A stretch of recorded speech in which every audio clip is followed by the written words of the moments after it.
Good afternoon all.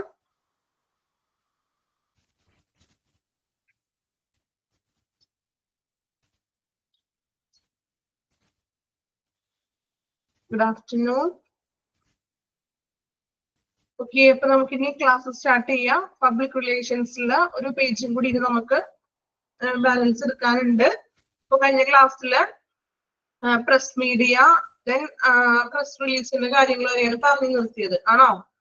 അല്ലേ? ഓർമ്മയുണ്ടോ?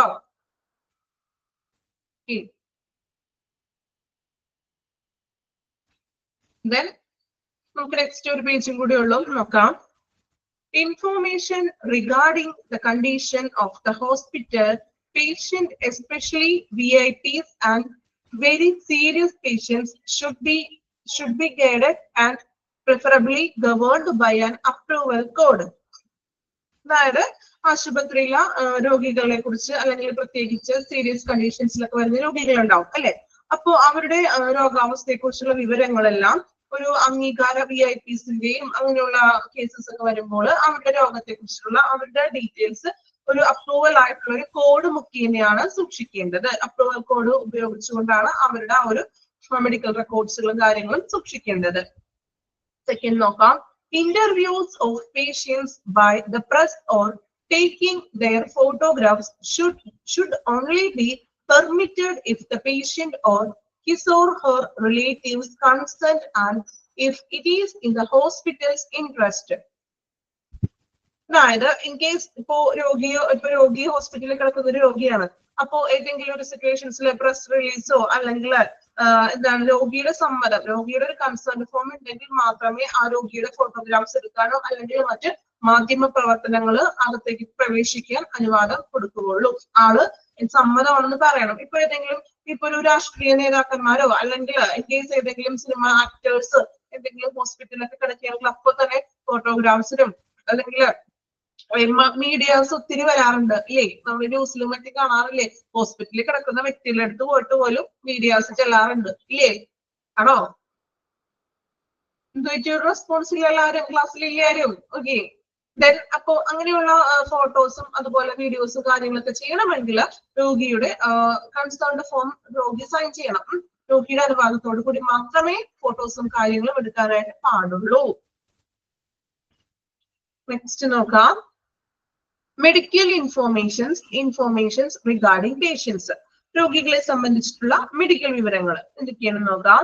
Any medical staff information for public consumption should be cleared by public relation. അല്ലെ, പൊതുജനങ്ങളുടെ ഉപയോഗത്തിനായിട്ടുള്ള ഏതെങ്കിലും വിധത്തിലുള്ള മെഡിക്കൽ സ്റ്റാഫ് വിവരങ്ങൾ പബ്ലിക് റിലേഷൻ വഴി അറിയിക്കണം. മീൻസ് എന്തെങ്കിലും മറ്റ് മെഡിക്കലിനായിട്ടുള്ള വിവരങ്ങൾ പബ്ലിക്കിനെ അറിയിക്കണം. Then no patient information should be released without a signed informed consent of the same. അതുപോലെ തന്നെ രോഗിയുടെ വിവരങ്ങൾ ഒപ്പിട്ട ഒരു സമ്മതമില്ലാതെ മറ്റൊരു ആൾക്ക് അത് പുറത്തുവിടാൻ പാടില്ല. നമ്മൾ ഹോസ്പിറ്റലിൽ പോയിട്ട് ഏതെങ്കിലും ഒരു രോഗിയുടെ രോഗത്തിന്റെ ഡീറ്റെയിൽസും ചികിത്സയുടെ കാര്യങ്ങൾ ചോദിച്ചിട്ടുണ്ടെങ്കിൽ ഒരു ഹോസ്പിറ്റലും അലൗഡ് ചെയ്ത് തരില്ല. സോ ആ പേഷ്യൻസിന്റെ സമ്മതം ഉണ്ടെങ്കിൽ മാത്രമേ ആ രോഗിയെ കുറിച്ചുള്ള വിവരങ്ങൾ പുറത്തേക്ക് പ്രൊവൈഡ് ചെയ്യാറുള്ളൂ. All question about hospital operations and its patients should be cleared by Chief Public Relation before being published publicity. അതായത് ഈ ആശുപത്രി പ്രവർത്തനങ്ങളെയും രോഗികളെയും കുറിച്ചുള്ള എല്ലാ ചോദ്യങ്ങളും പരസ്യമായിട്ട് പ്രസിദ്ധീകരിക്കുന്നതിന് മുൻപ് ചീഫ് പബ്ലിക് റിലേഷൻ എന്ത് ചെയ്യണം, അത് ക്ലിയർ ചെയ്യണം.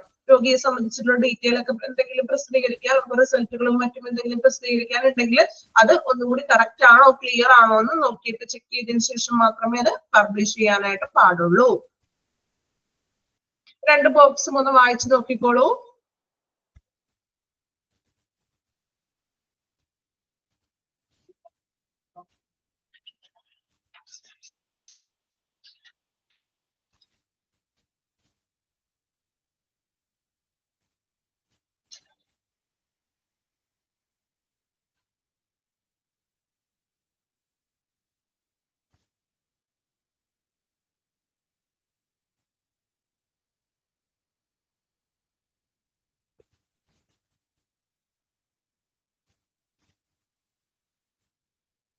വായിച്ചു.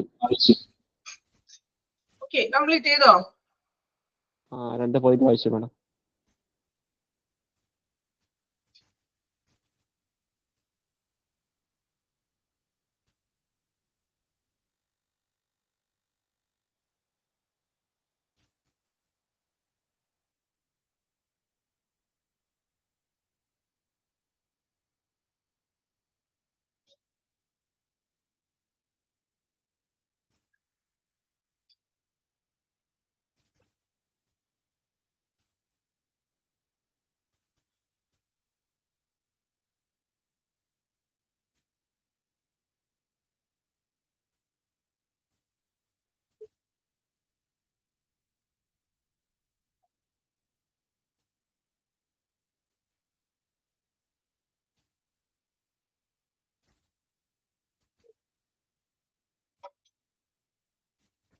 ദെൻ നമ്മുടെ പബ്ലിക് റിലേഷൻ എന്ന് പറഞ്ഞ ചാപ്റ്റർ കംപ്ലീറ്റ് ആയിട്ടുണ്ട്.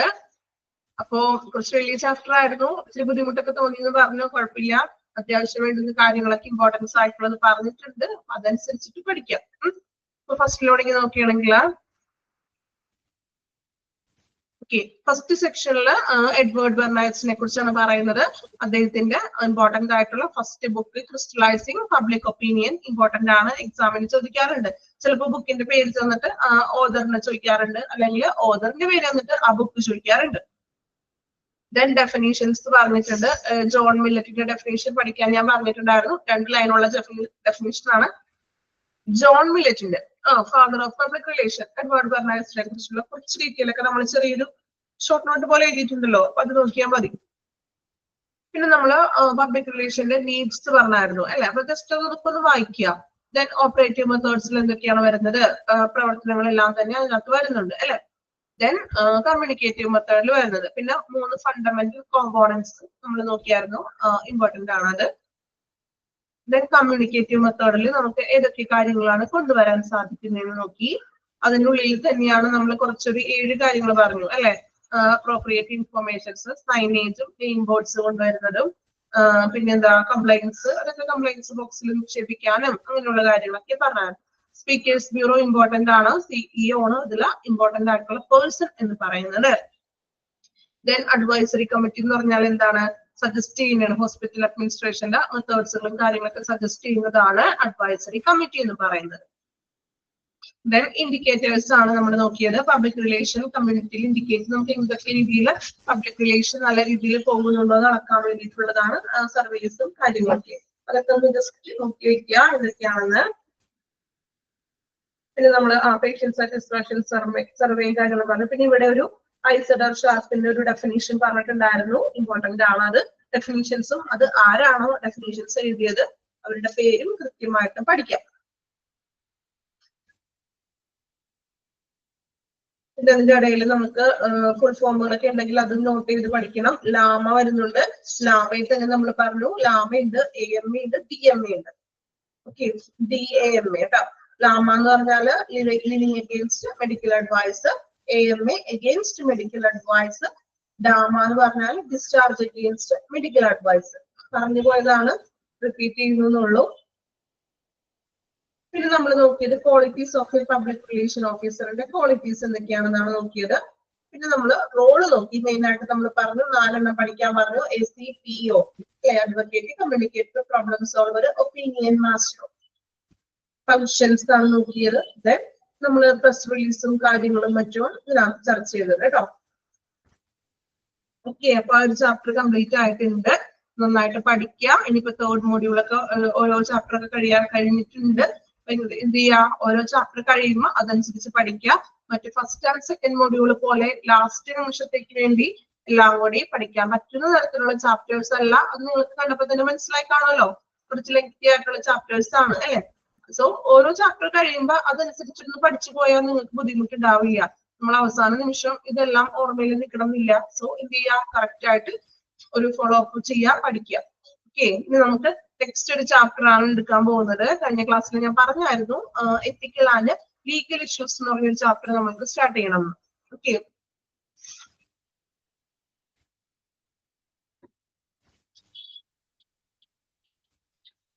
Ethical and legal issues. എന്താ എത്തിക്കലിന്റെ മീനിങ് എന്താ? എത്തിക്കൽ എന്ന് വെച്ചാല് എത്തിക്കൽ ക്വസ്റ്റ്യൻസ് ആൻഡ് ആൻസേഴ്സ് നമുക്ക് ഓൾറെഡി മോക്ക് ടെസ്റ്റ് തരുന്നുണ്ടല്ലോ നിങ്ങൾക്ക്. അപ്പൊ ഇനി എക്സ്ട്രാ ക്വസ്റ്റ്യന്റെ ആവശ്യം അവിടെ വരുന്നില്ലല്ലോ. ഓൾറെഡി ഏതൊക്കെയാണ് ഭാഗത്ത് നിന്ന് ഇമ്പോർട്ടൻസ് ആയത് ഞാൻ ഇപ്പോ വായിച്ചു, കണ്ടിന്യൂ ചെയ്ത് മീൻസ് റിപ്പീറ്റ് ചെയ്ത് ഞാൻ പറഞ്ഞു തന്നു. പിന്നെ അതിന്റെ എക്സ്ട്രാ ക്വസ്റ്റ്യന്റെ ആവശ്യമില്ല. കാരണം നമ്മള് എന്താ അതിനുള്ളിൽ തന്നെ ഉള്ളതല്ലേ ചോദിക്കാറുള്ളത്. PDF പുറമേ ഒന്നും ചോദിക്കാറില്ല കേട്ടോ. അപ്പൊ അതോർത്ത് ടെൻഷൻ ആവേണ്ട. നമുക്ക് ഇനി വേറെ ഞാൻ ഒരുപാട് വേറെ ക്വസ്റ്റ്യൻസ് ഒക്കെ തന്നിട്ട് അതും കൂടി നിങ്ങൾക്ക് അത് എന്താ പറയാ കുറച്ചും കൂടി ബുദ്ധിമുട്ടായിട്ട് മാറും. ഓക്കെ, അതുകൊണ്ടാണ് പിന്നെ ക്വസ്റ്റ്യൻസ് ഒന്നും അതിന്റെ ആവശ്യമില്ല. നമ്മുടെ ഉള്ളത് വെച്ച് തന്നെ നമ്മൾ പഠിക്കുക. വേറെ എക്സ്ട്രാ ക്വസ്റ്റ്യൻസ് ഒന്നും ചോദിക്കില്ല എന്തായാലും കേട്ടോ. അത്ര ബുദ്ധിമുട്ടുള്ള എക്സാം ഒന്നും ആയിരിക്കില്ല കേട്ടോ. First and second module exam കഴിഞ്ഞിട്ട് അങ്ങനെ ഭയങ്കര ബുദ്ധിമുട്ടായിട്ട് തോന്നിയോ? പിന്നെ ഇത് ചാപ്റ്റർ കുറച്ച് ലെങ്തി ആണെന്നുള്ളൂ കേട്ടോ. ക്വസ്റ്റ്യൻസ് ഒക്കെ എളുപ്പമായിരിക്കും, കുഴപ്പമില്ല. അത്യാവശ്യം വേണ്ടുന്ന കാര്യങ്ങൾ ചെറിയ നോട്ട് പോലെ തരാം. അല്ലാതെ നമ്മളെ വലിച്ചു വാരി കുറെ ക്വസ്റ്റ്യൻ എഴുതിയാൽ അത് ഇതും അതും എല്ലാം കൂടി പഠിക്കാൻ ബുദ്ധിമുട്ടായിരിക്കില്ലേ? അതുകൊണ്ടാണ് കേട്ടോ. അത്യാവശ്യമുള്ളത് നമുക്ക് നോട്ട്സ്, ചെറിയ നോട്ട്സ് പോലെയൊക്കെ തരാം. ഓക്കെ, നമുക്ക് തിരിച്ചു വരാം. എത്തിക്കൽ ആണ് ലീഗൽ ഇഷ്യൂസ്. എന്താ എത്തിക്കൽ മീൻസ്? ആർക്കറിയില്ല എത്തിക്കൽ എന്നുള്ള ടേം? ധാർമ്മികത അല്ലെ, അല്ലെങ്കിൽ ധാർമ്മികമായിട്ടുള്ള. ദെൻ ലീഗൽ എന്ന് വെച്ചാൽ എന്താ? ലീഗൽ എത്തിക്കൽ മീൻസ് മോറൽ. ഓക്കെ, മോറൽ എവിടെയോ വായിച്ചെന്ന് തോന്നുന്നു അല്ലെ. PDF ഞങ്ങൾ നോക്കിയിട്ടേ ഇല്ല. Okay, legal. ലീഗൽ എന്ന് വെച്ചാൽ എന്താ മീനിങ്? ലീഗല് നിയമപരമായിട്ടുള്ള കാര്യങ്ങൾ, ലീഗൽ ആയിട്ടുള്ള കേസ് എന്നൊക്കെ നമ്മൾ പറയാറുണ്ട് അല്ലെ. നോക്കാം. എത്തിക്കൽ ആസ്പെക്ട്സ് ചാപ്റ്റർ സ്റ്റാർട്ട് ചെയ്യുന്നതാണ്. വായിക്കുമ്പോൾ ശ്രദ്ധിച്ച് കേട്ടിരിക്കുക. കാരണം പെട്ടെന്ന് നമുക്കൊരു സ്റ്റാർട്ടിങ്ങിൽ ചിലപ്പോൾ ഒരു ബുദ്ധിമുട്ടുകളും കാര്യങ്ങളൊക്കെ വന്നേക്കാം. പക്ഷെ കുഴപ്പമില്ല. തുടർന്ന് ഈ ചാപ്റ്ററിൽ പറയുന്നത് കുറച്ച് ആക്ടുകളെ കുറിച്ചാണ് മെയിൻ ആയിട്ട് പറയുന്നത്. Consumer protection act, minimum wage act, നമുക്ക് ഒരുവിധം ആക്ടുകൾ നിങ്ങൾക്ക് അറിയാവുന്നതായിരിക്കും. അങ്ങനെ പല ഡിഫറെന്റ് ആയിട്ടുള്ള ആക്ടുകളെ കുറിച്ചാണ് ഈ ഒരു ചാപ്റ്ററിൽ നമ്മൾ ഡിസ്കസ് ചെയ്യാൻ പോകുന്നത്. ഓക്കെ, പിന്നെ തുടക്കത്തിൽ കുറച്ച് എന്താണ് എത്തിക്കല് അല്ലെങ്കിൽ എന്താണ് ലീഗല് ഇതിനെ കുറിച്ചാണ് പറയുന്നത്. ചിലപ്പോ ഒരു ഇച്ചിരി മനസ്സിലാക്കാൻ ബുദ്ധിമുട്ടുണ്ടാവും. വേറെ കുഴപ്പമൊന്നുമില്ല, മനസ്സിലാക്കി തരാം. കാരണം കുറച്ച് വേർഡുകൾ നിങ്ങൾ കേൾക്കാത്ത ടേംസ് കാര്യങ്ങളൊക്കെ വന്നേക്കാം. നോക്കാം. Code of behaviour set by members of the medical profession to control practice of medicine so that its members do not bring disgrace to the profession. എന്താണ് പറയുന്നത്? Code of behaviour set by members of the medical profession. ഒരു medical പ്രൊഫഷൻസിലെ members തന്നെ നിർമ്മിച്ച ഒരു set of കോഡിന് അല്ലെങ്കിൽ set of ബിഹേവിയറിനെയാണ് നമ്മൾ എത്തിക്കൽ എന്ന് പറയുന്നത്. ഒരു മെഡിക്കൽ പ്രൊഫഷൻസിലെ അവിടുത്തെ തന്നെ പ്രൊഫഷൻസിലെ ആളുകൾ നിർമ്മിച്ച ഒരു സെറ്റ് ഓഫ് റൂൾസ് എന്ന് പറയാം. റൂൾസ് ഓഫ് റെഗുലേഷൻസ് അല്ലെങ്കിൽ കോഡ് ഓഫ് ബിഹേവിയർ, ഇതിനെയാണ് നമ്മൾ എത്തിക്കൽ എന്നതുകൊണ്ട് നിങ്ങൾ പറഞ്ഞ ധാർമ്മികത എന്നർത്ഥമാക്കുന്നത്. ഇനി എന്തിനു വേണ്ടിയിട്ടാണ് ഇങ്ങനെയുള്ള ഒരു റോള് അല്ലെങ്കിൽ ഇങ്ങനെയുള്ള ഒരു റൂൾ അവർ നിർമ്മിച്ചത്? To control practice of medicine so that its members do not bring disgrace the profession. Disgrace ചെയ്യാന്ന് വെച്ചാൽ എന്താ? ഡിസ്ഗ്രേസ് ഡിസ്ഗ്രേസ് എന്ന് വെച്ചാൽ എന്താ? മോശമായിട്ടുള്ള രീതിയിൽ അല്ലെ. അതായത് ആ പ്രൊഫഷൻസിലെ മെഡിക്കൽ പ്രൊഫഷൻസിലെ അംഗങ്ങള് അവരുടെ തൊഴിലിന് അപമാനം വരുത്താതിരിക്കാൻ, അതായത് തൊഴിലിന് ഒരു ചീത്തപ്പേര് കേൾപ്പിക്കാതിരിക്കാൻ വേണ്ടിയിട്ടാണ് ഇങ്ങനെയുള്ള ഒരു റൂൾസും റെഗുലേഷൻസും അവരെ സെറ്റ് ചെയ്തെടുത്തത്. അതിനെയാണ് നമ്മൾ എന്ത് വിളിക്കുക? എത്തിക്കൽ എന്ന് പറയുന്നത്. ക്ലിയർ ആയോ? ഒരു മെഡിക്കൽ പ്രൊഫഷൻസിലെ അംഗങ്ങൾ ചേർന്ന് നിർമ്മിച്ച ഒരു സെറ്റ് ഓഫ് റൂൾസ് ആൻഡ് റെഗുലേഷൻസിനെയാണ് എത്തിക്കൽ എന്ന് പറയുന്നത്. ഇനി എന്തിനു വേണ്ടിയിട്ടാണ് ഇങ്ങനെയുള്ള ഒരു റൂൾസ് ആൻഡ് റെഗുലേഷൻസ് കൊണ്ടുവന്നിരിക്കുന്നത്? അവരുടെ ആ ഒരു പ്രൊഫഷൻ നല്ല രീതിയിൽ മുന്നോട്ട് പോകാൻ, അല്ലെങ്കിൽ ആ പ്രൊഫഷന് ഒരു മോശമായിട്ടുള്ള രീതിയിൽ ഒരു പേര് വരാതിരിക്കാൻ വേണ്ടിയിട്ടാണ്. നമ്മൾ നിയമങ്ങൾ കൊണ്ടുവരുന്നത് എന്തിനാണ്? അത് പാലിക്കാൻ വേണ്ടിയിട്ടല്ലേ? അല്ലെങ്കിൽ നമ്മളുടെ ഇഷ്ടത്തിന് ഓരോ കാര്യങ്ങൾ ചെയ്തിട്ടുണ്ടെങ്കിലോ? ഇപ്പോ നമുക്ക് ട്രാഫിക് നിയമങ്ങളുണ്ട് ഇല്ലേ? ഈ ട്രാഫിക് നിയമങ്ങൾ നമ്മൾ അനുസരിക്കണ്ടേ? അനുസരിച്ചിട്ടില്ലെങ്കിൽ എന്താ പറ്റുന്നത്? അനുസരിച്ചില്ലെങ്കിലേ നമ്മൾ സ്വന്തം ഇഷ്ടത്തിന് റോട്ടിൽ കൂടി വണ്ടി ഓടിക്കാനോ അങ്ങനെ പറ്റുമോ? അതിന് നിയമങ്ങളുണ്ട്, റൂൾസ് ആൻഡ് റെഗുലേഷൻസ് ഉണ്ട് അല്ലെ? അപ്പൊ ഈ റൂൾസ് ആൻഡ് റെഗുലേഷൻസ് പാലിച്ചില്ലെങ്കിൽ എന്തെങ്കിലും പ്രശ്നമുണ്ടോ? ഉണ്ടോ?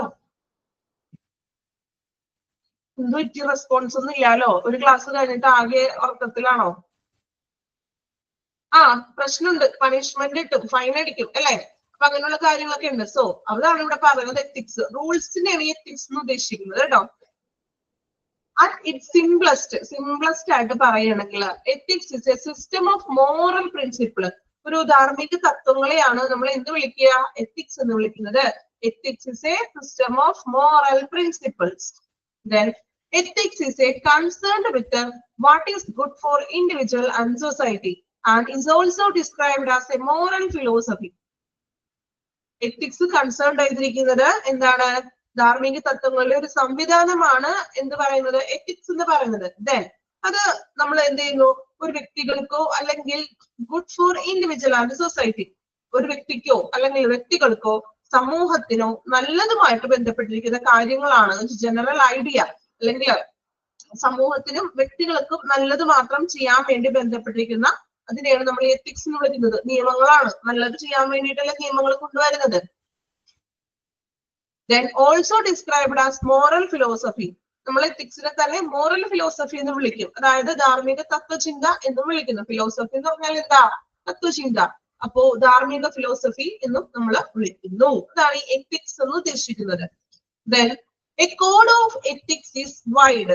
എത്തിക്സ് എന്ന് പറഞ്ഞാൽ വിശാലമായിട്ടുള്ള ഒന്നാണ്, വൈഡ് ആയിട്ടുള്ള ഒന്നാണ്. Which gives employees or members a general idea of what kind of behavior and decisions are desirable and encouraged at a business or organization. ഒരു ബിസിനസ്സിലോ അല്ലെങ്കിൽ ഒരു ഓർഗനൈസേഷൻസിലോ ഏത് തരത്തിലുള്ള പെരുമാറ്റങ്ങളാണ്, പെരുമാറേണ്ടത് എങ്ങനെയാണ്, അല്ലെങ്കിൽ തീരുമാനങ്ങളെ കുറിച്ചും അതിനെ കുറിച്ചൊക്കെയുള്ള കാര്യങ്ങളാണ് ഒരു എത്തിക്സിൽ പറയുന്നത്. ദെൻ പൊതുവായിട്ടുള്ള ഒരു ആശയം ജീവനക്കാർക്കോ അവിടുത്തെ ബിസിനസ്സിലെ സ്റ്റാഫുകൾക്കോ നൽകുന്ന ഒരു ധാർമ്മിക കോഡാണ് എന്ത്? എത്തിക്സ് എന്ന് പറയുന്നത്. Then a code of conduct mentions how employees or members have to act in specific situations. അതായത് കോഡ് ഓഫ് കണ്ടക്ട് അല്ലെ, അതായത് ഒരു പെരുമാറ്റച്ചട്ടം അല്ലെങ്കിൽ ഒരു റൂൾ എന്ന് പറയുന്നത് ഒരു പ്രത്യേക സാഹചര്യത്തില് നമ്മൾ എങ്ങനെയാണ് ആ സ്റ്റാഫിലെ മെമ്പേഴ്സിനോട് പെരുമാറേണ്ടത് അല്ലെങ്കിൽ എങ്ങനെയാണ് നമ്മൾ പ്രവർത്തിക്കേണ്ടതെന്ന് പരാമർശിക്കുന്നതാണ് ഈ എത്തിക്സ് അല്ലെങ്കിൽ ഒരു കോഡ് ഓഫ് കണ്ടക്ട് എന്ന് പറയുന്നത്. ക്ലിയർ ആയോ? ഒന്ന് വായിച്ചു നോക്കിയേ. എത്തിക്കൽ ആസ്പെക്ട്സ് ഒന്ന് സ്വയം ഒന്ന് മനസ്സിരുത്തി ഒന്ന് വായിച്ചു നോക്കാം. മെയിൻ ആയിട്ട് പറയണമെങ്കിൽ എത്തിക്സ് എന്ന് പറഞ്ഞാല് സിസ്റ്റം ഓഫ് റൂളാണ്, റൂൾസും റെഗുലേഷൻസ് ആണ് അത് അല്ലെ. നമുക്ക് ഇന്ന കാര്യങ്ങൾ ചെയ്യണം. ഇത് ഇവിടെ പറയുന്നത് മെഡിക്കൽ പ്രൊഫഷൻസിലെ അംഗങ്ങൾ തന്നെ നിർമ്മിച്ച ഒരു റൂൾസ് ആൻഡ് റെഗുലേഷൻസ് ആണ്. എന്തിനു വേണ്ടി? അവരുടെ പ്രൊഫഷൻസിന് കളങ്കമൊന്നും വരുത്താത്ത രീതിയിൽ, മോശം ഒന്നും കേൾക്കാത്ത രീതിയിൽ, നല്ല രീതിയിൽ അത് പ്രവർത്തിക്കാൻ. ദെൻ എത്തിക്സ് എന്ന് പറഞ്ഞാല് മോറൽ പ്രിൻസിപ്പിൾ ആണ്, വൈഡ് ആണ്.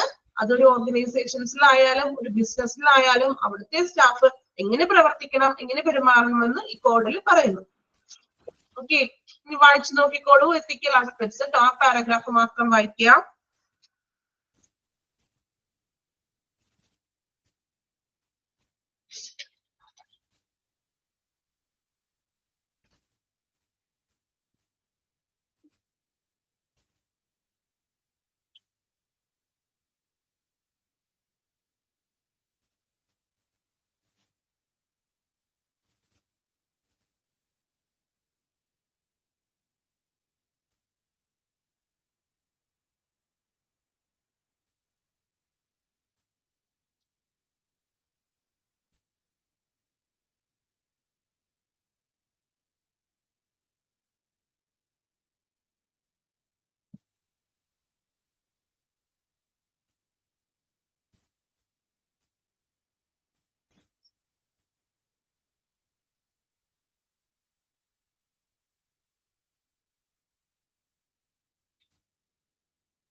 വായിച്ചോ?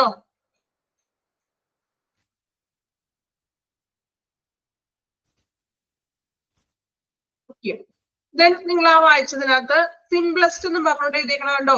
Ethics is A system of moral principle. ഒന്ന് അണ്ടർലൈൻ ചെയ്യാം.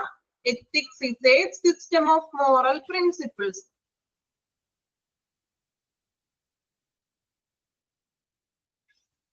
ദെൻ അതിന്റെ കണ്ടിന്യൂഷനും ഒന്ന് അണ്ടർലൈൻ ചെയ്തോളൂ. Ethics is A concerned with what is good for individuals and society and is also described as moral philosophy. അത്രയും ഒന്ന് അണ്ടർലൈൻ ചെയ്യാം. ഡാർക്കൻ ചെയ്തിട്ടില്ലേ, അത് തുടങ്ങിയിട്ട് അണ്ടർലൈൻ ചെയ്തോളൂ കേട്ടോ.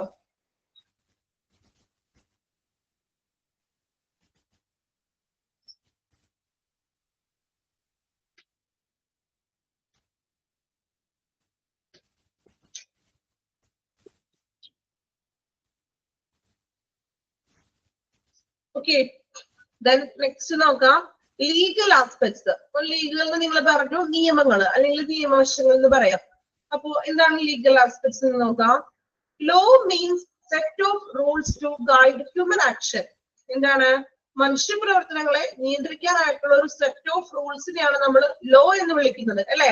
മനുഷ്യന്റെ പ്രവർത്തനങ്ങളെ നിയന്ത്രിക്കാനായിട്ട്. എക്സാമ്പിൾ ഇപ്പൊ നമ്മൾ പറഞ്ഞു ട്രാഫിക് നിയമങ്ങൾ ഉണ്ട് ഒത്തിരി. അത് നമ്മളുടെ പ്രവർത്തനങ്ങൾ നിയന്ത്രിക്കാൻ വേണ്ടിയിട്ടാണ്, അല്ലെ?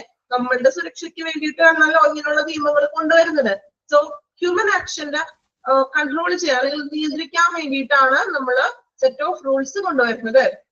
ഹ്യൂമൻ ആക്ഷന്റെ റൂൾസ് മീൻസ് മനുഷ്യ പ്രവർത്തനങ്ങളെ ഗൈഡ് ചെയ്യുന്ന ഒരു സെറ്റ് ഓഫ് റൂൾസിനെയാണ് ലോ എന്ന് വിളിക്കുന്നത്. Then second point, law is a system of rights, obligations which state imposes. അല്ലെ? നമ്മൾക്ക് സ്റ്റേറ്റ് നമ്മളിൽ ചുമത്തുന്ന ബാധ്യതകളോ അല്ലെങ്കിൽ എന്താണ് അവകാശങ്ങളും ബാധ്യതകളുമാണ്. ബാധ്യത എന്ന് വെച്ചാൽ എന്താണ്? ഇതൊക്കെ അനുസരിക്കണം, അല്ലെ? നമ്മളുടെ ബാധ്യതയും ഉത്തരവാദിത്തമാണ് നമ്മൾ അനുസരിക്കണം ഇത്തരത്തിലുള്ള റൂൾസ്. സ്റ്റേറ്റ് നമ്മളിൽ ചുമത്തുന്ന അവകാശങ്ങളും ഒബ്ലിഗേഷൻസ് ബാധ്യതകളുമാണ് നിയമം എന്ന് പറയുന്നത്. മൂന്നാമത്തെ പോയിന്റ് നോക്കാം. Law is the body of principles recognized by the state, the administration of justice. നമ്മുടെ അല്ലെങ്കിൽ നീതിന്യായം അല്ലെങ്കിൽ ഭരണകൂടം എന്നൊക്കെ പറയാം, അല്ലെ? ഈ ഭരണകൂടം അംഗീകരിച്ചിട്ടുള്ള തത്വങ്ങൾ, കുറച്ച് റൂൾസും കാര്യങ്ങളും നമുക്ക് അംഗീകരിച്ച് തന്നിട്ടുണ്ട്. സോ ഈ അംഗീകരിച്ച തത്വങ്ങളുടെ ഒരു കൂട്ടമാണ് ലോ എന്ന് പറയുന്നത്. ജസ്റ്റ് ലോയിനെ കുറിച്ചുള്ള 3 ഡെഫിനിഷൻ അല്ല, ചെറിയൊരു ഇതുപോലെ പറയുന്നതാണ് കേട്ടോ, സ്റ്റേറ്റ്മെന്റ് പോലെ പറയുന്നതാണ്. ഫസ്റ്റ് വൺ പറഞ്ഞത് ഗൈഡ് ഹ്യൂമൻ ആക്ഷനെ, മനുഷ്യന്റെ പ്രവർത്തനങ്ങളെ ഗൈഡ് ചെയ്യുന്ന ഒരു സെറ്റ് ഓഫ് റൂൾസ് ആണ്. സെക്കൻഡ് വൺ പറഞ്ഞത് എന്താ? സ്റ്റേറ്റ് നമ്മളുടെ മേലെ ഇമ്പോസ് ചെയ്യുന്ന റൈറ്റ്സ് ആൻഡ് ഒബ്ലിഗേഷൻസ് ആണ്. മൂന്നാമതായിട്ട് പറയുന്നത് ഭരണകൂടം അംഗീകരിച്ചിട്ടുള്ള തത്വങ്ങളുടെ ഒരു കൂട്ടത്തിനെയാണ് ലോ എന്ന് പറയുന്നത്. ക്ലിയർ ആയോ? അത് മൂന്ന് വായിച്ചു നോക്കിയേ. ലോയിനെ കുറിച്ചുള്ള 3 പോയിന്റ്സ് ഒന്ന് വായിക്കുക, എന്നിട്ട് അടുത്തയിലേക്ക് പോകാൻ പറ്റും.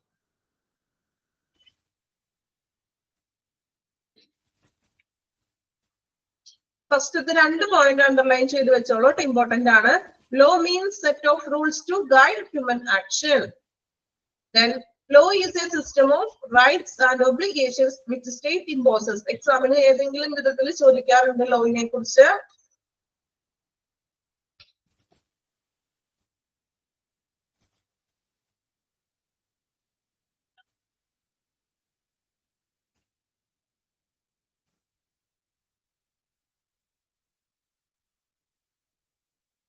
Okay.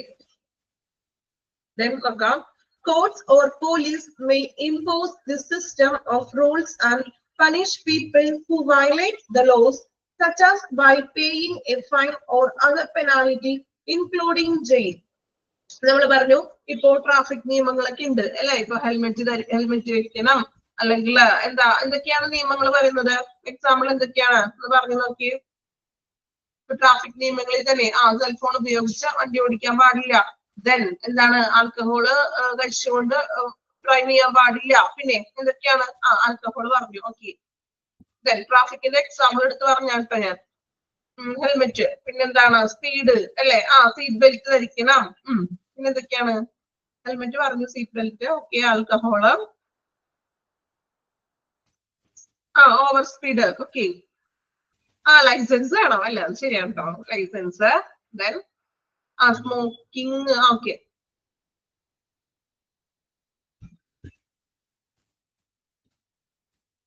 അപ്പൊ അത്തരത്തിലുള്ള കുറച്ച് നിയമങ്ങളൊക്കെ ഉണ്ട്. ഈ നിയമങ്ങളൊന്നും ഞങ്ങൾക്ക് ബാധ്യമല്ല, ഞങ്ങൾക്ക് ഇതൊന്നും നോക്കണ്ടെന്ന് ഓർത്ത് ഇത് പാലിക്കാതിരിക്കുവാണെങ്കിൽ എന്തെങ്കിലും പ്രശ്നമുണ്ടോ? ഹെൽമെറ്റ് ഇല്ലാതെ വണ്ടി ഓടിക്കുന്നു, അല്ലെങ്കിൽ ആൽക്കഹോൾ ഉപയോഗിച്ച് വണ്ടി ഓടിക്കുന്നു, ഓവർ സ്പീഡില് എന്റെ സ്വന്തം ഇഷ്ടത്തിന് വണ്ടി ഓടിക്കുന്നു, അങ്ങനെയൊക്കെ സംഭവിച്ചാൽ എന്ത് പറ്റും? ഫൈൻ വരും, അല്ലെ?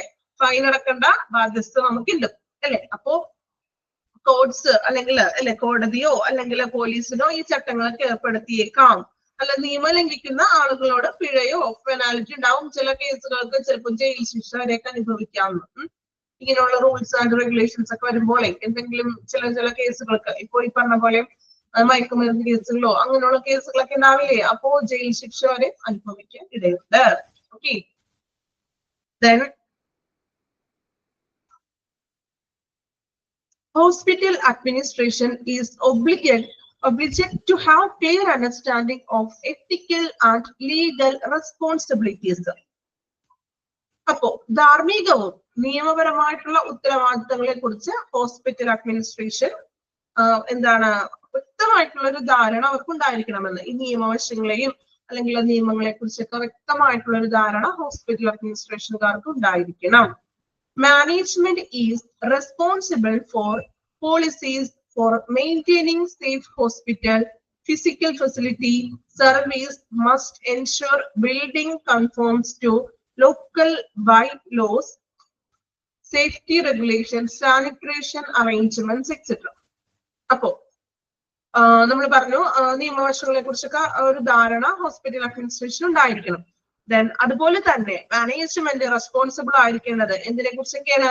പോളിസീസ് അല്ലെ, പോളിസീസിന് ഹോസ്പിറ്റലിലെ നയങ്ങളെ കുറിച്ചൊക്കെ ഒരു ധാരണ ഉണ്ടായിരിക്കണം. അതുപോലെ തന്നെ സേഫ് ഹോസ്പിറ്റൽ, സേഫ് എന്തൊക്കെയാണ്? സെക്യൂരിറ്റി അല്ലെ, സുരക്ഷ നൽകണ്ടേ? ഏതൊക്കെ കാര്യത്തിലായിരിക്കണം ഹോസ്പിറ്റല് സുരക്ഷ നൽകേണ്ടത് പേഷ്യൻസിന്? Safe. Then physical facility, physical ഫെസിലിറ്റിയിൽ എന്തൊക്കെ നൽകണം ഒരു ഹോസ്പിറ്റല് പേഷ്യൻസിന്? ഫിസിക്കൽ ഫെസിലിറ്റി എന്തൊക്കെ ഫെസിലിറ്റി ഉണ്ടായിരിക്കണം ഹോസ്പിറ്റലില്? കമന്റ് ചെയ്യാമോ? ഫിസിക്കൽ ഫെസിലിറ്റീസ് എന്ന് പറഞ്ഞ് ഉദ്ദേശിക്കുന്നത് എന്തൊക്കെയായിരിക്കും? Waiting room. Okay, then waiting റൂമില് ചെയേഴ്സ്, ബാക്കി വരുന്നുണ്ട് കേട്ടോ, ചെയേഴ്സ്. ദെൻ പിന്നെ എന്തൊക്കെ വേണം?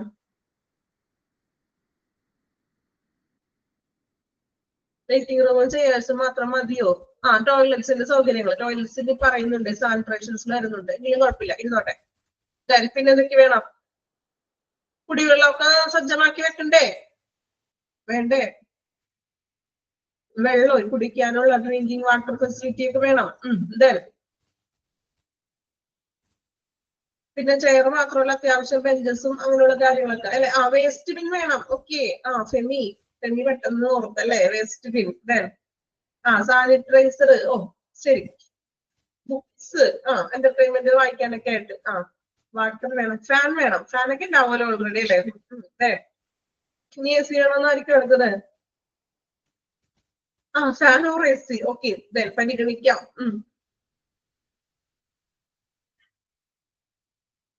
ഓക്കെ, അപ്പൊ ഫിസിക്കൽ ഫെസിലിറ്റീസ് ആണ് ഇപ്പൊ നിങ്ങൾ പറഞ്ഞ ചെയേഴ്സ് വേണം, വെയിറ്റിംഗ് റൂം വേണം, അതുപോലെ തന്നെ എന്താണ് വാട്ടർ ഫെസിലിറ്റീസ് വേണം, ഫസ്റ്റ് എയ്ഡ്. ഓക്കെ, ദെൻ പിന്നെ എന്തൊക്കെയാ പറഞ്ഞത്? നമ്മള് കുടിവെള്ളത്തിന് വേണം, ചെയേഴ്സ്, ഫാൻ വേണം അല്ലെ.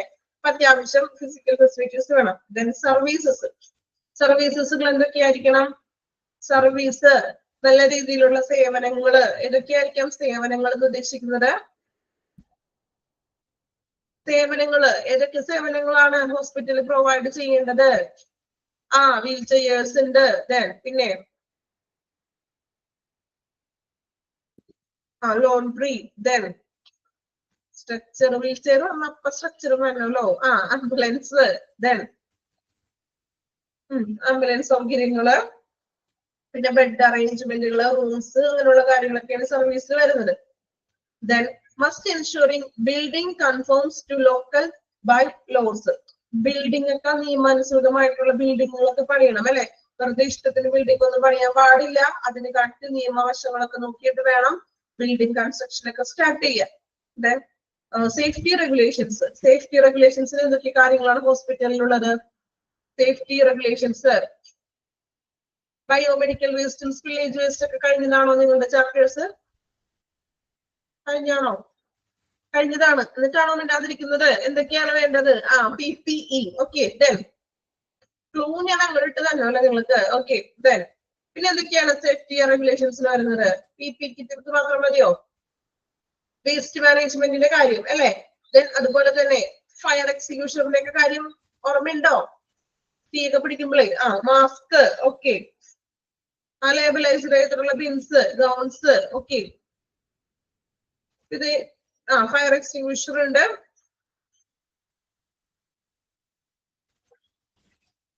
ഓക്കെ, അപ്പൊ ഇത്രയും കാര്യങ്ങൾ സേഫ്റ്റി റെഗുലേഷൻസ് വരുന്നത്. ഇനി സാനിറ്റേഷൻ അറേഞ്ച്മെന്റ്സിൽ എന്തൊക്കെയാണ് വരുന്നത്? സാനിറ്റേഷൻ അവിടെ എന്തൊക്കെ ഉൾപ്പെടും? ടോയ്ലറ്റ്സ് വരും, toilet facility, sanitiser, then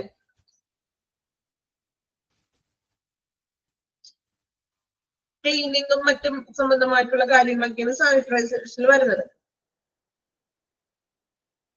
Hospital being an inevitable part of the social system is subject to all laws of the hand. Hospital എന്ന് പറഞ്ഞാൽ ഒരു സൊസൈറ്റിനെ അപേക്ഷിച്ചുകൊണ്ട് ഏറ്റവും ഒഴിച്ചുകൂടാൻ പറ്റാത്ത അനിവാര്യമായിട്ടുള്ള ഒരു ഘടകമാണ് ഹോസ്പിറ്റൽ എന്ന് പറയുന്നത്. Then hospital should be safe from explosives and inflammatory gases, chemicals, machinery, skin damages from slippery floors, etc. Hospital നമ്മുടെ പേഷ്യൻസിനൊക്കെ സേഫ് ആയിട്ടിരിക്കണം. എന്തിൽ നിന്നൊക്കെ? എക്സ്പ്ലോസീവ്സ്, എന്തെങ്കിലും സ്ഫോടക വസ്തുക്കള്, ഇൻഫ്ലേറ്റമറി ഗ്യാസസ് എന്ന് വെച്ചാൽ എന്താ? ഗ്യാസസ് ലീക്ക് ആവുന്നത് ഓർമ്മയുണ്ട്? എവിടെയെങ്കിലും പഠിച്ചതായിട്ട്? സ്പില്ലേജ് വേസ്റ്റിലൊക്കെ പറയുന്നില്ലേ ഗ്യാസ് മറ്റും ലീക്ക് ആവുന്നത്? ദെൻ കെമിക്കൽസ് ലീക്ക് ആവുന്നതോ, ദെൻ മെഷീനറി എക്യുപ്മെന്റ്സിന് എന്തെങ്കിലും അപകടങ്ങളൊക്കെ സംഭവിച്ചേക്കാം. സോ അതിൽ നിന്നെല്ലാം, അതുപോലെ തന്നെ steam damages, then slippery floors. ഹോസ്പിറ്റലിലൊക്കെ കുറച്ചും കൂടി ഗ്രിപ്പുള്ള ടൈൽസും കാര്യങ്ങളൊക്കെ ആയിരിക്കൂലേ കൂടുതലും ഇട്ടിരിക്കുന്നത്? ആണോ? വളരെ തെന്നി പോകുന്ന തരത്തിലുള്ള ടൈലൊന്നും ആയിരിക്കില്ല. മീൻസ് അത്യാവശ്യം ഒരു ഗ്രിപ്പുള്ള ടൈപ്പ് ടൈൽസ് ഒക്കെ ആയിരിക്കും ഹോസ്പിറ്റലിൽ എപ്പോഴും യൂസ് ചെയ്യുന്നത്. ടോയ്ലറ്റ്സിലായാലും മറ്റും എല്ലാത്തിലും. ആന്റി സ്കിഡ് ഫ്ലോറിങ്, അതെ പഠിച്ചിട്ടുണ്ട് അല്ലെ? ഓക്കെ, ഷഹന എവിടെയെങ്കിലും ഓർമ്മയുണ്ട് അല്ലെ? ഓക്കെ, അപ്പൊ ലീഗൽ ആസ്പെക്ട്സ് ഒന്നുകൂടി ഒന്ന് വായിക്കാം. ഫുള്ളായിട്ട് വായിക്കണം കേട്ടോ. ലീഗൽ ആസ്പെക്ട്സ് ഒന്ന് വായിച്ചു നോക്കിക്കോളൂ.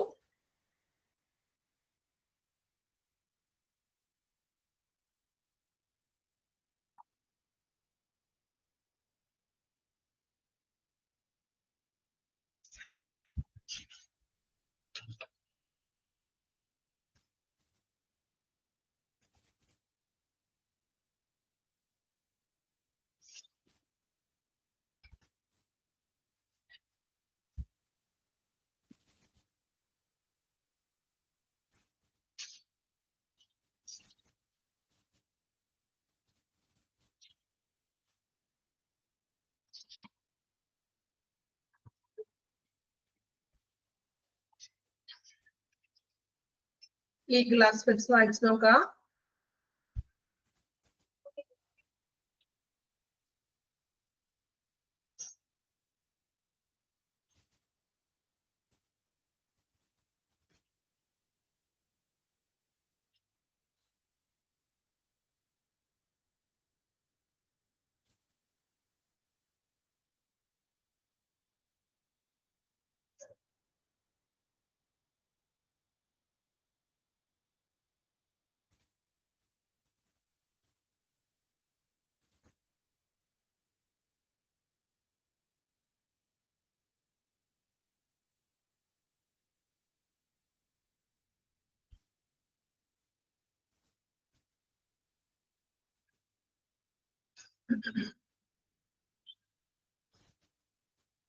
ഫസ്റ്റത്തെ 2 പോയിന്റ് ഇമ്പോർട്ടന്റ് ആണ്, മാർക്ക് ചെയ്യാൻ പറഞ്ഞിട്ടോ. ലോ മീൻസ് 2 ലോവിനെ കുറിച്ചുള്ള ഒരു ചെറിയ ഡെഫിനിഷൻ പോലെ അണ്ടർലൈൻ ചെയ്യാം.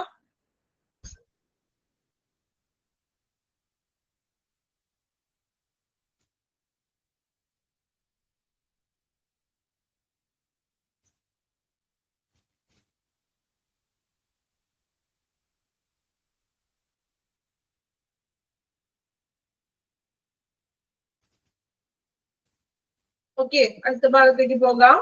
Why it is necessary for hospitals and medical administrators to become aware of the ethical and legal aspects of the hospital administration.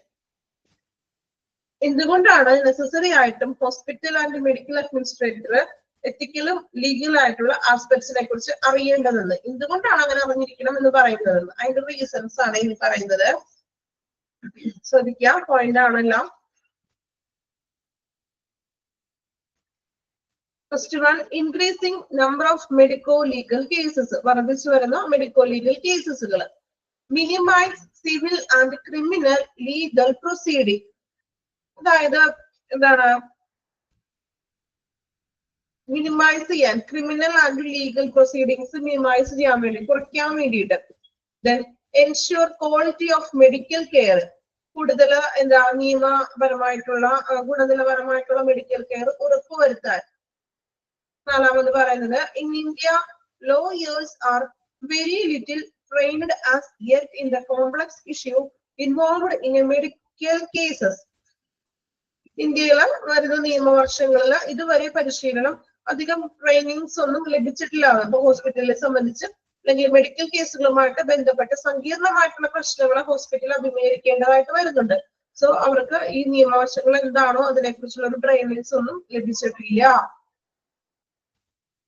It helps the medical professionals to do right things and protect themselves from silly litigations. എന്താ, ഇപ്പോ ശരിയായിട്ടുള്ള proper ആയിട്ടുള്ള കാര്യങ്ങൾ ചെയ്യാനും medical പ്രൊഫഷണൽസിന് clear ആയിട്ടുള്ള proper ആയിട്ടുള്ള കാര്യങ്ങൾ ചെയ്യാനും, അല്ലാതെ ഒരു ചെറിയൊരു നിസ്സാര വ്യവഹാരങ്ങളിൽ നിന്നും അവർക്ക് തന്നെ സ്വയം സേഫ് ആവാനും പരിരക്ഷയ്ക്കും വേണ്ടിയിട്ട് ആവശ്യമാണ് ഇല്ലീഗൽ ആയിട്ടുള്ള കാര്യങ്ങൾ പഠിക്കണം. Last one, increasing awareness among the public about the duties and obligations of medical practitioners as well as hospitals. Medical പ്രാക്ടീഷണർമാരായ നഴ്സസിന്റെയും അല്ലെങ്കിൽ ആശുപത്രികളുടെയും ചുമതലകളെ കുറിച്ചും അവരുടെ പ്രതിബദ്ധതകൾ, മീൻസ് അവരുടെ ഉത്തരവാദിത്തങ്ങളെ കുറിച്ചും പൊതുജനങ്ങൾക്ക് ഒരു അവബോധം വർദ്ധിപ്പിക്കാനും വേണ്ടിയിട്ട് നമ്മൾ എത്തിക്സും നിയമങ്ങളും എല്ലാം പഠിച്ചിരിക്കണം.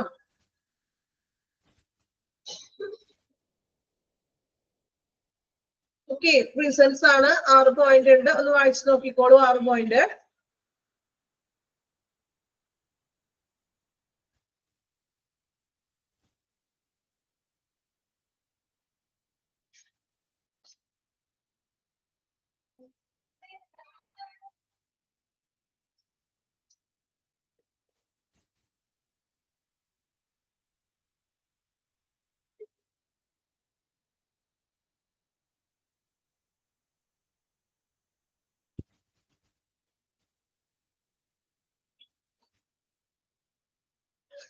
ജസ്റ്റ് പോയിന്റ് മാത്രം പഠിച്ചാൽ മതി കേട്ടോ. അതിന്റെ ഡീറ്റെയിൽസ് ആയിട്ടൊന്നും പഠിക്കാനില്ല. ആ തന്നിരിക്കുന്ന മെൻഷൻ ചെയ്തേക്കുന്നത് മാത്രം ഒന്ന് നോക്കാം.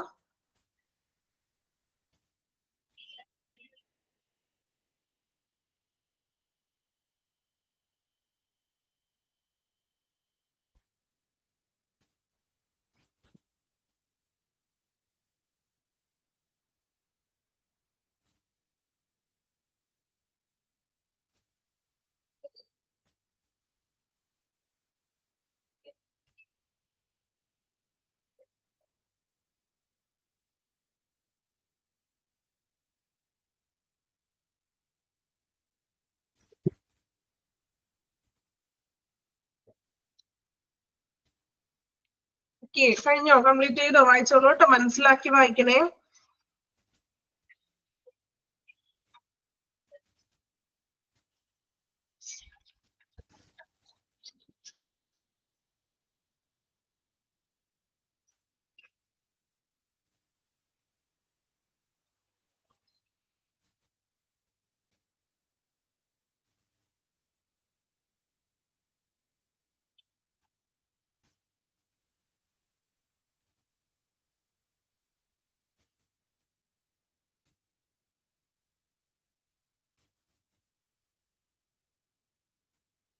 കംപ്ലീറ്റ് ആയോ? വായിച്ചോ? റീസൺസ്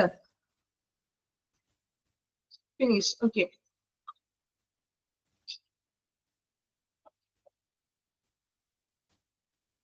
നെക്സ്റ്റ് നോക്കാം. മെഡിക്കോ ലീഗൽ കേസസ് അല്ലെ, MLC. ബ്രാക്കറ്റിൽ MLC എന്ന് എഴുതിയിട്ടുള്ളൂ കേട്ടോ. MLC, medico legal cases.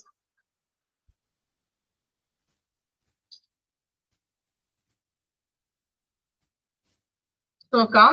Is a case of injury or illness where the attending doctor after history taking and clinical examination considers that investigations by law enforcing agencies are warranted to find out the circumstances and fix responsibility regarding the same. എന്താണ് MLC? Medical legal case നമ്മൾ പറയാറുണ്ട് എപ്പോഴും അല്ലെ. അപ്പോ എന്താണ് ഇവിടെ MLC എന്നും പറഞ്ഞുകൊണ്ട് നമ്മൾ അർത്ഥമാക്കേണ്ടത്? എക്സാമ്പിൾ എന്തൊക്കെയാണ് MLC കേസസിന്? PDF നോക്കണ്ട കേട്ടാ, അല്ലാതെ ഒന്ന് കമന്റ് ചെയ്യാമോ? എക്സാമ്പിള് മെഡിക്കൽ ലീഗൽ കേസസിന് എക്സാമ്പിൾ പറയാൻ പറ്റുന്നത്? ആക്സിഡന്റ് കേസസ് പറയാം, ദെൻ സൂയിസൈഡ്,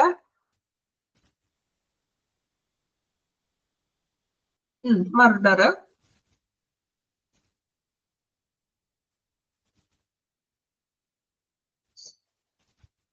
ഓക്കെ നോട്ടോ. അപ്പൊ ഫസ്റ്റ് വൺ നമുക്ക് നോക്കേണ്ടത് എന്താണ് മെഡിക്കൽ ലീഗൽ കേസസ് എന്ന്. ഇവിടെ പറയുന്നത് ഇപ്പോ ഒരു പേഷ്യൻസിന്റെ അല്ല ഒരു പേഷ്യന്റ് എന്തെങ്കിലും ഒരു ഇഞ്ചറിയോ അല്ലെങ്കിൽ ഇൽനെസ് ആയിട്ട് വന്നൊരു പേഷ്യന്റ്, ആ പേഷ്യൻസിന് ഡോക്ടർ വന്ന് ചികിത്സിച്ചു, ദെൻ ആ ഇതിന്റെ ഹിസ്റ്ററി ഒക്കെ എടുത്തു, എന്താണ് സംഭവിച്ചതെന്ന് ഹിസ്റ്ററിയും കാര്യങ്ങളൊക്കെ എടുത്തു. എന്നതിന് ശേഷം എന്തുകൊണ്ടാണ് ഇപ്പൊ ഒരു മർഡർ കേസ് ആണ് വന്നത് അല്ലെ, അപ്പൊ അത് എങ്ങനെയാണ് അത് സംഭവിച്ചത്, അല്ലെങ്കിൽ എന്താണ് ഇപ്പോ എന്തെങ്കിലും പരിക്കുകളാണെങ്കിൽ അത് എങ്ങനെയാണ് അത് സംഭവിച്ചതെന്ന് കണ്ടെത്തുന്നതിന് വേണ്ടിയിട്ട് നമ്മൾ നിയമനിർമ്മാണ ഏജൻസിനെ ഏൽപ്പിക്കുകയാണ്. അതായത് പോലീസോ അല്ലെങ്കിൽ CBI അങ്ങനെ ഒരു നിയമത്തിലോട്ട് അന്വേഷണം ഏർപ്പാടാക്കും.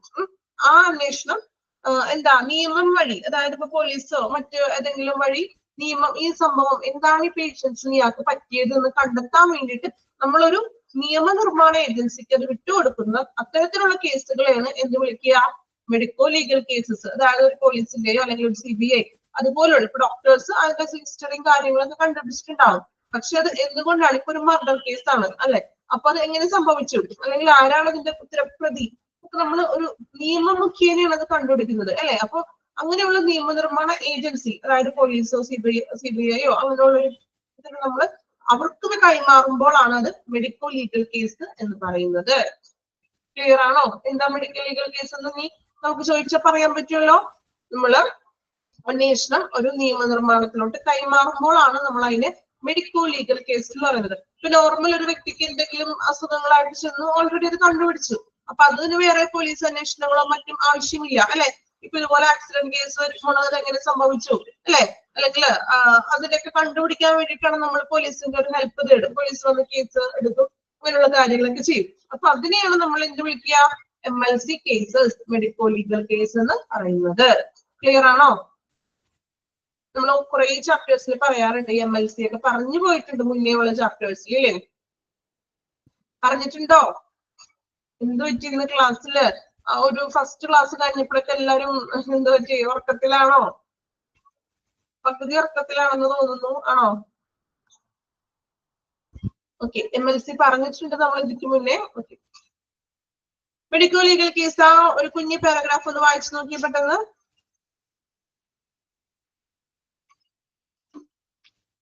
ഇപ്പോൾ ഇല്ല, പഠിച്ചിട്ടില്ല എന്നാണോ പറഞ്ഞത്? പിന്നെ ഉദ്ദേശിച്ചത് അല്ലെങ്കിൽ ഉറക്കത്തിന്റെ കാര്യമാണോ?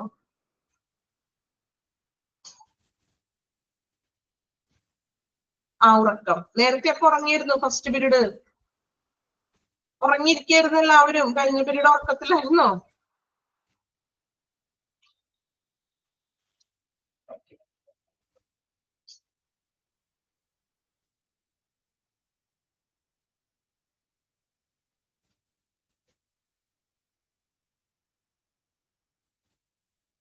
അവർക്ക് ക്ഷീണം ഉണ്ടായിരുന്നു. ഓക്കെ, ക്ഷീണമൊക്കെ മാറ്റി വെച്ചിട്ട് പഠിക്കാം.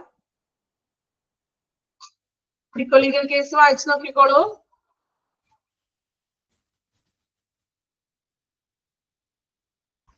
Example of medico legal cases, നിങ്ങളിപ്പോ പറഞ്ഞ എക്സാമ്പിൾസ് ഒക്കെ തന്നെയാണ്, നമുക്ക് നോക്കാം.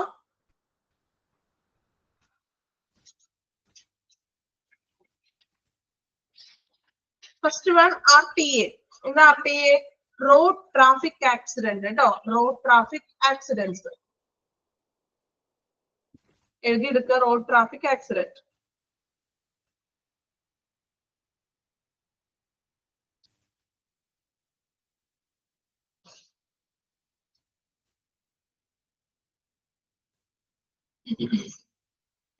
Then rail accidents, rail accidents, factory accidents or any other unnatural accidents. Factory accidents എന്ന് പറഞ്ഞാൽ എന്താ? ഇപ്പൊ ഏതെങ്കിലും ഒരു വ്യവസായ മേഖലയിൽ ഫാക്ടറിയിലൊക്കെ വർക്ക് ചെയ്യുമ്പോൾ അവിടെ വെച്ചുണ്ടാകുന്ന ആക്സിഡൻസ്. അപ്പൊ അവർക്ക് അതിന്റെ എന്താ തൊഴിലാളികൾക്ക് എന്തെങ്കിലും സംഭവിക്കുകയാണെങ്കിൽ ചിലപ്പോൾ അത് അതിന്റെ അന്വേഷണങ്ങളും കാര്യങ്ങളൊക്കെ ഉണ്ടാവും അല്ലെ. ദെൻ അൺനാച്ചുറൽ ആയിട്ടുള്ള ആക്സിഡൻസ്, അസ്വാഭാവികമായിട്ടുള്ള തരത്തിലുള്ള ആക്സിഡന്റ് കേസസുകൾ. Then suspected homicides, then suicides. Homicides എന്ന് വെച്ചാൽ എന്താ? ഹോമിസൈഡ്സ് അല്ലെങ്കിൽ ഓക്കെ ലീവ് ചെയ്തോളൂ കേട്ടോ. റെക്കോർഡ് ക്ലാസ് ഒന്ന് കാണണേ. ഇനി കുറച്ച് 10 മിനിറ്റ് കൂടി ഉള്ളൂ. ക്വസ്റ്റ്യൻസ് കുറച്ചുകൂടി ഒരു എക്സാമ്പിൾ മാത്രം പറയുന്നുള്ളൂ കേട്ടോ. അതൊന്ന് നോക്കിയാൽ മതി. ഓക്കെ. അപ്പോ സസ്പെക്റ്റഡ് ഹോമിസൈഡ്സ് എന്ന് വെച്ചാൽ എന്താ? കേട്ടിട്ടുണ്ടോ? ആദ്യമായിട്ട് കേൾക്കുന്ന ടൈമാണോ? ഹോമിസൈഡ്സ് എന്ന് വെച്ചാലേ സംശയാസ്പദമായിട്ടുള്ള കൊലപാതകം. അതെ, കൊലപാതകം മീൻസ് ഇപ്പോ ചിലപ്പോ ആളെ കൊലപാതകം ചെയ്തിട്ടുണ്ടാവും, എന്ത് പറ്റിയതാണെന്നൊന്നും അറിയാൻ പറ്റാത്ത രീതിയിൽ. ദെൻ സൂയിസൈഡ്സ് അറിയാലോ. Then suspected evident poisoning, alcohol intoxication എന്ന് വെച്ചാൽ എന്താണ്? പോയിസണിങ് കേസുകൾ, അതുപോലെ തന്നെ ആൽക്കഹോൾ മയക്കുമരുന്ന് കേസുകളൊക്കെ ഇല്ലേ, അങ്ങനെയുള്ള സംഭവങ്ങൾ. Then burn injuries due to any cause, ഏതെങ്കിലും കാരണത്താലുള്ള ബേൺ ഇഞ്ചുറീസ് മീൻസ് അങ്ങനെ വലിയ വലിയ മുറിവുകളോ അങ്ങനെയുള്ള കാര്യങ്ങൾ. ഇലക്ട്രോ ക്വസ്റ്റൻ എന്ന് വെച്ചിട്ടുണ്ടെങ്കിൽ ഇലക്ട്രോണിക് ഇപ്പൊ ഷോക്ക് ഏൽക്കുക അങ്ങനെയുള്ള കാരണങ്ങൾ. Physical assault cases. എന്താ ഫിസിക്കൽ അസൾട്ട് എന്ന് വെച്ചാല്? ഫിസിക്കൽ അസൾട്ട് കേട്ടിട്ടുണ്ടോ? ഫിസിക്കൽ അസൾട്ട് ആ ടൈം മീൻസ് ശാരീരിക ആക്രമണം അല്ലെ. ഇപ്പോ ഇങ്ങനെ ഒരു ടീം വന്നിട്ട് പാർട്ടിക്കാരായാലും മറ്റേ വേറെ ടീമുകള് അല്ലെങ്കിൽ ഒരു പൊട്ടേഷൻ ടീമുകള് അല്ലെ, അങ്ങനെയൊക്കെയല്ലേ ഇപ്പൊ സംഭവിക്കുന്നത്. അപ്പോ അങ്ങനെ ശാരീരികമായിട്ടുള്ള ആക്രമണങ്ങൾ. Then animal attack, snake bite. Animal attack എന്ന് വെച്ചാല് മൃഗങ്ങളുടെ അനിമൽ അറ്റാക്കുകൾ. അതുപോലെ തന്നെ സ്നേക്ക്, പാമ്പ് കടിയൊക്കെ ഇല്ലേ അത്. ദെൻ മാസ് ഫുഡ് പോയിസണിങ്, കൂട്ടഭക്ഷ്യ വിഷബാധ. ഇപ്പോ ഏതെങ്കിലും എവിടെയെങ്കിലും ഇപ്പോ ഒരുമിച്ച് ഒരൊറ്റ ഫുഡിൽ നിന്ന് ഇപ്പോ സ്കൂളുകളിലോ അല്ലെങ്കിൽ എന്തെങ്കിലും ഫംഗ്ഷൻ ഒക്കെ വരുമ്പോഴേ ഒറ്റ ഇതിൽ നിന്ന് കൂട്ടമായിട്ട് ഭക്ഷ്യ വിഷബാധ ഏൽക്കുകയാണെങ്കിൽ അത് MLC കേസാണ്. അതിനെതിരെ കേസൊക്കെ ചാർജ് ചെയ്യേണ്ടതായിട്ട് വരും. Then cases of sexual attack, sexual ആയിട്ടുള്ള അറ്റാക്സുകൾ. Then suspected or obvious criminal abortion അല്ല, ഇത്ര വയസ്സിനുള്ളിൽ ചെറുപ്രായത്തിലൊക്കെ അബോർഷൻസ് കേസുകളൊക്കെ MLC കേസുകളാണ്. Injury cases where foul play is suspected വെച്ചിട്ടുണ്ടെങ്കിലേ ഇഞ്ചുറി കേസസ് മീൻസ് മറ്റ് എന്തെങ്കിലും ഇതുപോലെ തന്നെ സ്വയം ഫൗൾ പ്ലേ എന്ന് വെച്ചിട്ടുണ്ടെങ്കിൽ മുറിവേൽപ്പിക്കലും അങ്ങനെയുള്ള കേസസ് ഒക്കെ ഇല്ലേ, അങ്ങനെ ഡീറ്റെയിൽ ആയിട്ട് ഞാൻ ഒന്ന് പറഞ്ഞു തരാം നിങ്ങൾക്ക് എന്താണെന്നുള്ളത്. പിന്നെ ജസ്റ്റ് അത് മാത്രം ഒന്ന് ഓർത്തിരിക്കുക കേട്ടോ. മീൻസ് ഇഞ്ചുറി എന്ന് വെച്ചിട്ടുണ്ടെങ്കിൽ മനഃപൂർവ്വം ഇതുപോലെ ഇപ്പൊ കൊലപ്പെടുത്തുക അല്ലെങ്കിൽ കുത്തി മുറിവേൽപ്പിക്കുകയും വെട്ടിക്കൊൽ അങ്ങനത്തെ കേസുകളൊക്കെ ഇല്ലേ, അതിനൊക്കെയാണ് ഇഞ്ചുറി കേസസ് എന്ന് പറയുന്നത് കേട്ടോ. Then injury cases probability of death in near future. Injury case തന്നെ അടുത്ത് തന്നെ മരണം സംഭവിക്കുന്ന രീതിയിൽ അത്രയും വലിയ ഇതാക്കിയിടുന്ന ആളുകളൊക്കെ ഇല്ലേ, കാരണം കൂടി വന്നാൽ ചിലപ്പോൾ 1 മാസം ആൾക്ക് ജീവൻ ഉണ്ടാവുള്ളൂ, അത്തരത്തിലുള്ള ആ ഒരു situations. Unconscious cases where reason of its unclear. അതായത് അബോധമായിട്ടുള്ള കേസുകൾ, അതായത് എന്താണ് സംഭവിച്ചതെന്നൊന്നും ഒരു രീതിയിലും അറിയാൻ പറ്റാത്ത തരത്തിലുള്ള കേസുകൾ. Brought death case where criminal offence is suspected. അതായത് ക്രിമിനലുകൾ എന്ന് വിശേഷിപ്പിക്കുന്ന തരത്തിലുള്ള മരണ കേസുകൾ. അതായത് ഇതുപോലെ തന്നെ എന്തെങ്കിലും ആരെങ്കിലും അപായപ്പെടുത്തി കൊല്ലുകയോ അങ്ങനെയുള്ള ക്രിമിനൽ ആയിട്ടുള്ള കേസുകൾ. കേസസ് റെഫറഡ് ഫ്രം കോർട്ട്, കോടതിയിൽ നിന്നും റെഫർ ചെയ്തിട്ടുള്ള കേസുകൾ. ഇത്രയുമാണ് മെഡിക്കോ ലീഗൽ കേസിന്റെ എക്സാമ്പിൾസ് എന്ന് പറയുന്നത്. നമ്മൾ ഒത്തിരി കാര്യങ്ങൾ നമുക്കറിയാവുന്ന എക്സാമ്പിൾസ് നമ്മൾ പറഞ്ഞു. ഇവിടെ നമ്മൾ ഇത്രയും എക്സാമ്പിൾസ് പറയുന്നുണ്ട്. അപ്പൊ ജസ്റ്റ് ഒന്ന് നോക്കി വെക്കുക. എക്സാമിന് ചിലപ്പോൾ ഏതെങ്കിലും വിധത്തിൽ ചോദിച്ചേക്കാം. RTA ഇമ്പോർട്ടന്റ് ആണ്, road traffic accident. Examples of medico legal cases ഒന്ന് വായിച്ചു നോക്കിക്കോളൂ.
RTA road traffic accident കേട്ടോ, road traffic accident.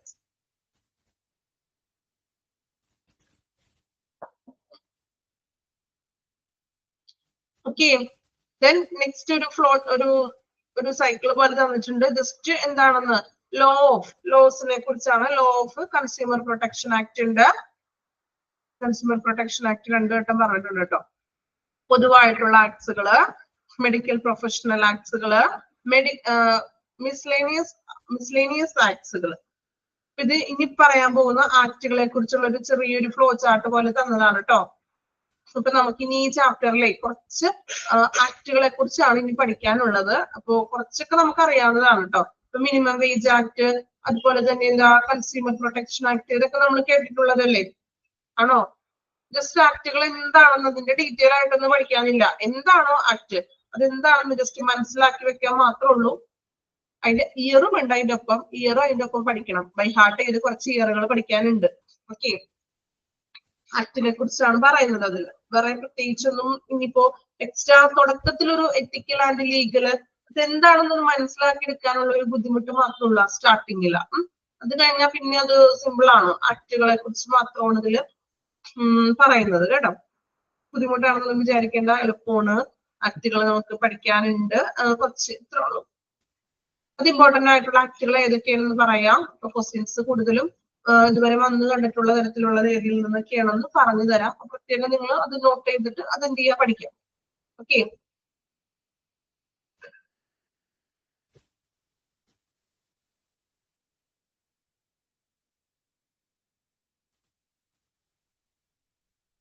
എന്ത് പറ്റി? എല്ലാവരും ഉറക്കത്തിലായി പോയോ? ബോറിംഗ് ആണോ? നമ്മുടെ ചാപ്റ്റേഴ്സ് ഇനിയിപ്പോ അങ്ങനത്തെ ചാപ്റ്റേഴ്സ് ആണ് കേട്ടോ. കുറച്ച് ബോറിംഗ് ആയിട്ടൊക്കെ തോന്നിയേക്കാം, പക്ഷെ പഠിക്കണം അല്ലെ? ഓക്കെ, അപ്പൊ നെക്സ്റ്റ് ക്ലാസ്സിൽ എത്തിക്കൽ ആൻഡ് ലീഗൽ നമ്മൾ എടുത്തത്ര നന്നായിട്ടൊക്കെ വായിക്കുക കേട്ടോ. നന്നായിട്ടൊക്കെ വായിച്ചു വരാം. Okay, thank you all. Thank you ma'am.